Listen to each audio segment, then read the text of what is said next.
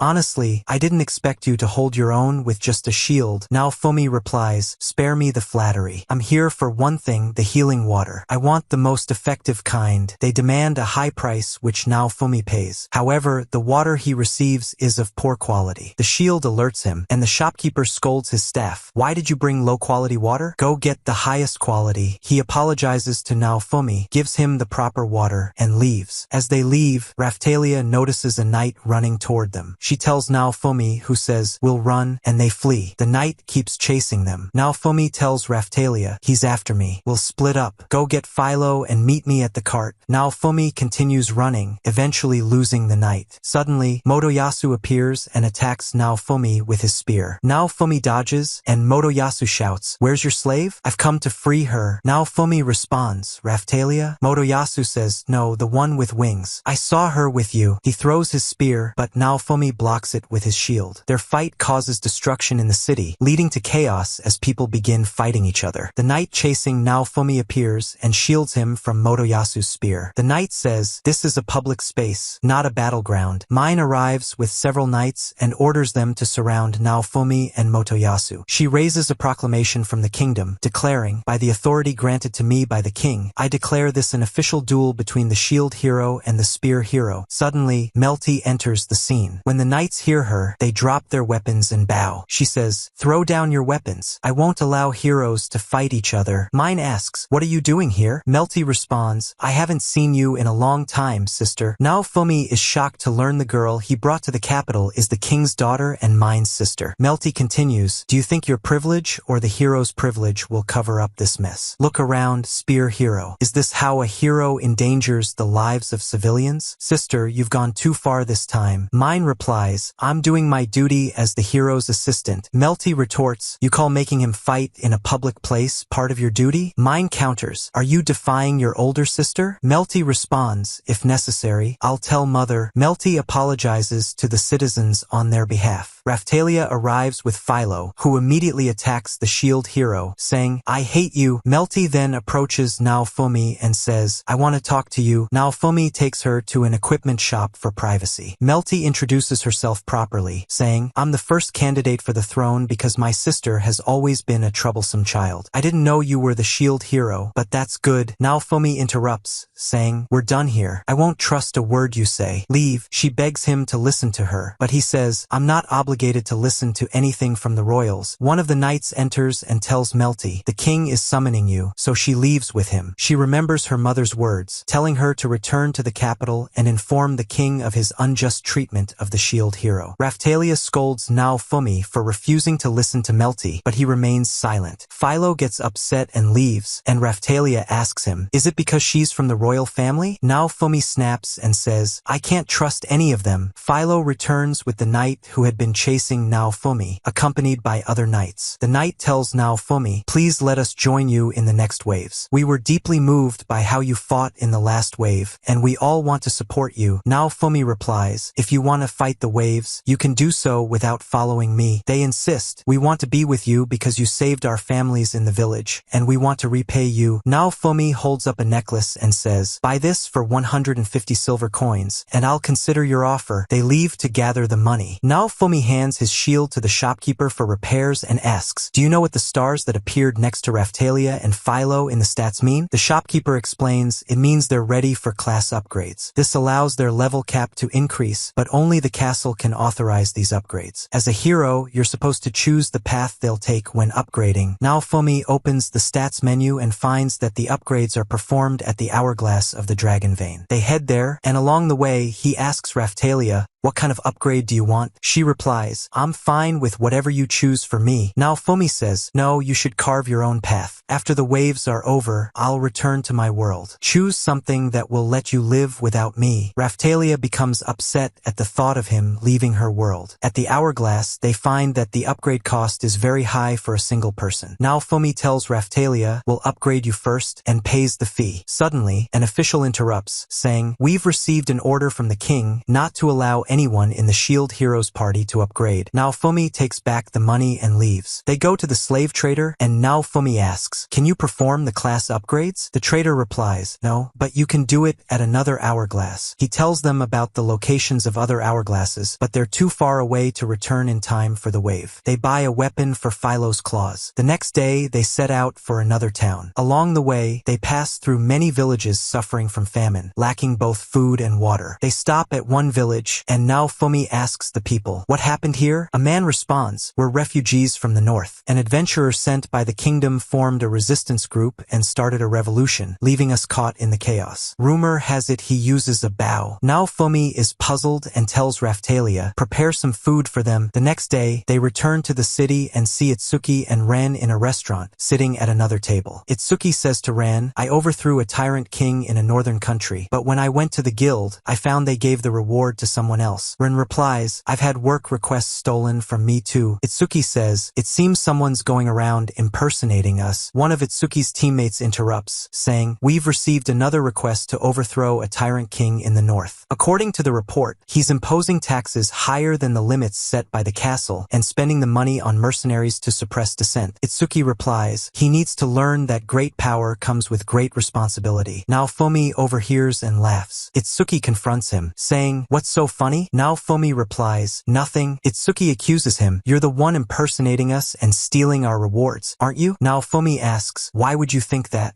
Have you ever considered that the problem might be you trying too hard to play the great protector of justice?" Itsuki asks, "What do you mean?" Naofumi counters, "Are you the adventurer who helped the resistance in the north?" Itsuki replies, "Yes." Naofumi asks, "Do you know what happened to that country after you overthrew the king?" Naofumi remembers asking a villager there, "Is this everyone?" The villager replied, "Yes, the rest died. After the revolution, our lives improved briefly, but the resistance raised taxes again because running a country costs money." The king was likely thinking the same way. Naofumi tells Itsuki, "All you did was replace the ruler without solving anything." Itsuki, embarrassed, replies, "Let's not change the subject. We were talking about impersonation." Rin interrupts, asking Naofumi, "What's your explanation for my case?" Naofumi replies, "Do you know the dragon corpse you left behind caused a plague? I removed the corpse, which is why your request was cancelled." Run is shocked, and Naofumi continues, "If you think I'm lying, go check the village yourself. Do you know how many people died because of you?" Ren apologizes, saying, "I'm sorry." Itsuki gets angry, saying, "You believe him?" Ren responds, "There's no reason for him to lie." Naofumi tells them, "Don't cause problems again," and leaves. Before he goes, Itsuki says, "I don't believe you." Naofumi doesn't reply and walks away. He picks up his repaired shield and meets the knights outside the shop. They tell him, "We've collected the 150 silver coins." Naofumi approaches them, hands over the necklace, smiles and says, "Spend the money you collected on equipping yourselves. If you try to exploit or deceive me, you'll pay the price." He adds them to his party database as followers and says, "We have less than 24 hours until the wave. We need to hold a meeting and plan." Meanwhile, one of the Queen's agents reports the events to her. The Queen responds, "If what I've heard about the shield hero is true, resolving these conflicts will take a long time." She orders her agent to continue monitoring the shield hero. 5 minutes before the wave, Naofumi and his team prepare themselves. This time, he equips potions and weapons, gives Raphtalia a mana-boosting bracelet, and gives Philo a speed-enhancing hairpin. He registers the knights in the teleportation list. When they teleport to the wave's location, ghouls are attacking the villagers. The knights save a man running from a ghoul. Suddenly, a massive lizard appears behind them. Naofumi blocks its attack, and Raphtalia kills it. They see the old woman Naofumi once healed, who takes down 2 monsters with martial arts strikes, saying, "Thanks to you, I'm fine now." When a ghoul attacks her, she kills it in one blow. The knights tell Naofumi evacuation is complete. Go and end the calamity. Naofumi, Raphtalia, and Philo head toward the source of the wave. They find a massive flying ship surrounded by dragons. They see Itsuki shooting arrows at it and ask about the others. Itsuki says they are on the ship. "I told them to prioritize attacking that statue to release the Soul Eater, but they wouldn't listen." Philo jumps onto the ship with Naofumi and Raphtalia. They see Ren fighting a skeletal pirate level 49, unaffected by Ren's attacks. Motoyasu is attacking the Krakens. Ren shouts, "What are you doing?" "The priority is killing the skeleton." Motoyasu argues, "No, the priority is the Krakens," and they start quarreling. Naofumi stops them, saying, "There's no time for this." Motoyasu responds, "Go defend the village or something," and mocks Naofumi, calling him a useless failure unfit to be here. Naofumi retorts, "Who's the failure here? If you won't end the wave, the monsters will keep coming, and I can't protect the village like this." The skeleton attacks Naofumi, who blocks it. He says, "Instead of cooperating, each of you is doing whatever you want." A kraken attacks him, and he blocks again, adding, "If we lose, people will die, and so will we. Stop treating this like a game." They ignore him and continue arguing. Naofumi analyzes the situation and finds a way to extract the Soul Eater without killing the skeleton. He notices the skeleton's shadow flickering and tells Raphtalia, "Use light magic." When she does, faces appear on the skeleton's and kraken's shadows. Naofumi instructs her, "Attack the shadow." She does, and a soul emerges. Ren realizes this and attacks the other shadow, releasing another soul. Itsuki climbs onto the ship upon seeing this. Suddenly, the souls combine, forming the Soul Eater. All the heroes attack, but their strikes have no effect. Naofumi notices that lightning won't work, so he tells Philo to use wind magic, which affects it. The monster gathers a massive amount of energy in its mouth to fire at them. Ran and Motoyasu rush toward it, but Naofumi tells Raphtalia and Philo to stand behind him as he shields them. The monster fires a powerful blast, causing a large explosion that injures everyone. They struggle to stand as the monster prepares another blast. Philo charges it at high speed, provoking it to aim elsewhere. She continues attacking, but the attacks have little effect. Naofumi decides to use the Rage Shield, finding himself in the depths of darkness and negative thoughts. This time, he encounters the dragon he defeated on the mountain. The dragon says, "You will pay for humiliating and defeating me, for taking my core and turning me into a tool, you pathetic human." The zombie dragon shield activates, enveloping Naofumi's body in armor. Consumed by anger, he burns with hatred for the dragon. The other heroes are shocked by what they see. Even Philo is affected by the dragon's rage, attacking the Soul Eater and knocking it to the ground. Naofumi rushes to it and burns it with the shield's fire. Mocks, "What a savage beast. That's no way for a hero to fight." Raphtalia snaps, "Why are you standing there doing nothing? Naofumi is fighting for all of us. If I weren't so weak, he wouldn't have to suffer like this. You're strong, so why aren't you fighting? How can you call yourselves heroes?" The skeleton and krakens rise to attack Naofumi from behind. Ren cuts the skeleton in half and Itsuki shoots the kraken, killing it. They tell Motoyasu to fight. Motoyasu hesitates, saying, "Why should I help that jerk?" Itsuki replies, "Agreed, but we have no choice." As Motoyasu decides to join, Malty says, "Don't help the shield hero." Ren counters, "Can you kill the Soul Eater yourself?" She falls silent. The Soul Eater pushes Naofumi away and rises again. All the heroes attack it together. Naofumi regains control of the dragon's rage as Raphtalia holds his hand, calming him. He uses shield prison and transformation techniques, trapping the monster with spiked iron bars and destroying its core, ending the calamity alone. Everyone is left in stunned silence silence, asking, is this what the shield hero can do? There must be some cheat or trick. Suddenly, Naofumi senses something strange. Another soul eater appears but is obliterated by a barrage of energy blasts. A girl descends, saying, you're struggling with weak monsters like these? Are you really the heroes this world relies on? There seems to be only one true hero here. She approaches Naofumi and asks for his name. He replies, you should introduce yourself before asking for someone else's name. She answers, my name is Glass. You can consider me your enemy. She then asks, shall we begin the true wave battle? And in the database, it appears that her level is undefined. She asks him, aren't you going to attack? Didn't you send your servants toward me? The other heroes get annoyed by her words and charge at her, but their attacks have no effect. She counters with a wind strike that knocks them all to the ground and says to Naofumi, I hope you can entertain me a bit. Naofumi drinks a potion to recharge his energy and uses the shield prison technique, but she breaks it easily. He orders Raphtalia to attack, but Glass blocks her strike effortlessly, as well as Philo's. She then attacks Raphtalia, and Naofumi blocks the hit, releasing snakes from his shield that bite her. She responds, do you think weak poison like this will harm me? Naofumi retreats and orders Philo to attack, but Glass deflects all her rapid strikes. Raphtalia appears behind Glass to attack, but she blocks the blow without even looking back and breaks her sword. They retreat to stand behind Naofumi before she can attack again, and he uses shield prison to protect them. However, they pass out from the impact of her strike. Glass comments, I'm impressed that you're still standing after that attack. When do you plan to use that flaming shield again? Naofumi activates it and Philo charges, but Glass counters her attack, saying, you can't touch me. She taps Philo, sending her flying. Naofumi runs at Glass and engulfs her in flames, but it has no effect. She remarks, your flames are far too cold to burn me. She transforms her fan into an energy arrow and shoots it at him, piercing his dragon shield. Though weakened, Naofumi remains standing. Glass remarks, even that wasn't enough to take you down? I see your defense truly is worthy of the title hero, but your flames only work for close-range attacks. Surely you have a trump card. Don't hide it. Naofumi uses the same technique he used to defeat the Soul Eater, encasing her in the prison. Glass says, this is even less effective than I anticipated, and destroys the prison without taking any damage. Suddenly, the time limit for the wave runs out. Glass tells Naofumi, I'm sorry, but I must kill you before the time ends. Naofumi instructs Raphtalia to use light magic, heals Philo, and tells them to flee. They jump off the ship, and Glass fires energy arrows at them, but Naofumi blocks them all. Glass decides to withdraw. After everything returns to normal, Naofumi sits alone, reflecting. He thinks, the countdown for the wave appeared so suddenly, but what are the waves even supposed to be? Aren't they supposed to be apocalyptic disasters? Why was Glass so determined to kill me? These are all unanswered questions. One thing is clear, we have to become stronger before the next wave. If we don't, we'll die. If I use the monster's remains in the shield, I'll gain new skills. But what we need most is to unlock class upgrades for Raphtalia and Philo. Two knights arrive. One is one of Naofumi's followers, and the other says, you must go to the castle immediately. After much insistence from his knight, Naofumi agrees. At the castle, the king reviews the battle through the magic crystal and sees Naofumi's incredible display of power. He says, well done handling the wave, though I hate to admit it. But I have a question. How did you acquire such power? You possess strength unbecoming of the shield hero. It's your duty to reveal the source of this power without lying. Naofumi points to the ground and says, if you insist on knowing, kneel before me. In my world, someone who requests something must lower themselves and say, please teach me. The knights are shocked by his words, and the king becomes furious. Soldiers surround Naofumi, but he remains unshaken and says, with my current power, I could kill you and walk out the front door if I wanted. He turns to the soldiers and adds, does anyone here want to fight me? The one who killed the leader of the last wave? The king feels both enraged and helpless. Naofumi tells him, I want to cooperate with you until the waves are over, and I return to my world. So don't bother me again. He leaves, and the king yells, you cannot humiliate me like this. Naofumi ignores him, prompting the king to declare, I'll make your servants pay for your crimes. Naofumi, now angry, gives him a menacing look and says, use whatever dirty tricks you want. I will protect my party no matter what. You won't take anything from me again. I dare you to touch them. I will hunt you to the ends of the earth and make you regret being born. As Naofumi walks away, a girl approaches and says, "You gave an impressive performance this time. Your efforts can no longer be ignored, nor can the power that refuses to accept you, shield hero. Be cautious as you evolve." She leaves him. Meanwhile, Melty confronts her father, the king, saying, "I heard you spoke with the shield hero, and it ended in hostility. If you continue to antagonize him, we'll lose our means of combating the waves, and our world will be in danger. Please try to reconcile with him." The king shouts, "Reconcile with that wretch?" Melty asks, "Why do you hate him?" The king responds, "If I allow him and the demi-humans to do as they please, I'll lose my family again." Mine enters and says, "His defiance is an insult. As princesses, we must not interfere with your decisions, whether we understand them or not, as they are for the city's benefit." She turns to Melty and adds, "I know you're young and want father's attention, but you need to exercise some restraint." Melty replies, "I appreciate your concern, but this matter doesn't concern you. Like father and mother, I care about the city's welfare because I'm the crown princess." She storms off in anger. At the same time, Naofumi visits the equipment shop. The owner asks, "What will you do about the upgrades? After what you did, they won't let you use the dragon hourglass here." Naofumi replies, "I'll travel to another town with an hourglass." The shopkeeper gives them accessories for Naofumi's shield to help control it, a new mana-powered sword for Raphtalia, and anti-magic gloves for Philo. They set off for the city recommended by the slave trader. Suddenly, Melty arrives with her guards at an inn where they're resting. Naofumi is annoyed to see her again. She gets off her carriage, approaches him, and says, "I ask you to meet the king again." Naofumi refuses. She insists, "I want you to apologize for your behavior and reconcile." He says, "Impossible." She argues, "We need your help to stop the waves. You would have lost without the king's financial support." Naofumi retorts, "Support? I'm the one being generous by helping you until the waves are over." Melty grows angry at his tone, and Raphtalia tries to calm him down. He says, "She's royalty." Melty bursts out, "Why are you and my father like this? A hero and a king should never fight. Apologize to my father, or my mother will scold him." Naofumi suddenly feels something off about her guards. One of them charges at Melty with a sword, but Naofumi pulls her aside and blocks the attack with his shield. The knight says to him, "How dare you take the princess hostage? Knights, attack this demon." The knights charge, but Raphtalia and Philo defeat them. One knight, standing at a distance, records what's happening. After capturing the evidence they need, they retreat. A group of mages loyal to the king later takes the crystal and alters the recording, making it appear as if Naofumi and his team were enraged and indeed took the princess hostage and killed the knights. They begin broadcasting the edited footage across the cities, tarnishing the shield hero's reputation. Naofumi and his team hide in the forest, and Raphtalia goes to gather news. When she returns, Naofumi says, "Because of that foolish king, we're trapped without a way out." Melty interjects, "It's impossible that my father is behind this," to which Naofumi replies, "Who else would do such a thing?" She responds, "Most likely, it's my sister." Naofumi counters, "So, she wants to kill you to take your place as heir?" He continues, "But the knights who attacked you fall directly under the king's command. It's only natural to assume he's involved too. I know them well. They want to frame the shield devil." He walks away for a bit to cool down, then returns and says, "We're leaving the city. What about you?" Melty replies, "I'll return to the capital to talk to my father." Naofumi retorts, "If you return, you'll be killed. If you decide to stay with us, I'll protect you." Melty chooses to stay with them. At sunrise, they leave, abandoning their carriage and traveling on foot to the mountain city. They take a rest in a cave, and Melty asks Naofumi, "What happened between you and my father?" He tells her everything, leaving her stunned. She says, "Mother told us to treat the shield hero kindly." Naofumi replies, "I haven't heard anything about your mother." Melty says, "She is the queen of the country and ranks higher than my father." Suddenly, they hear movement nearby and decide to continue on their way. Someone watches them from behind the rocks. Suddenly, Melty slips and screams. Naofumi quickly catches her, but the knights discover their location. They try to escape, but are cornered at the cliff's edge. Itsuki appears, saying, "There's nowhere to run. You're surrounded. Don't resist and release Melty immediately." Naofumi replies, "Do I look like I've restrained her?" Motoyasu says, "Don't lie. We have all the proof we need." Melty tells them, "I'm fine. The shield hero has kept me safe." Run is shocked and asks, "Naofumi didn't kidnap you?" Melty responds, "No, there's a plot behind all this. I asked him to take me and protect me. What would he gain from kidnapping me? Mother said this is the time for us all to cooperate to fend off the calamities. Our world can't handle unnecessary conflicts. Please lower your weapons." Naofumi confirms her word, words, saying, "This is all a setup. Let me tell you everything I know." Main interrupts, saying, "Don't listen to him. That demon has a shield that brainwashes people just by talking to them." Many people have been saying lately that the shield hero is good because he called himself a savior and convinced the innocent. Motoyasu replies, "Then Raphtalia and Philo must have been brainwashed too." Naofumi retorts, "If I had such an ability, I wouldn't be in this situation in the first place." Ren responds, "But there's nothing to guarantee that's not true. Can you prove it?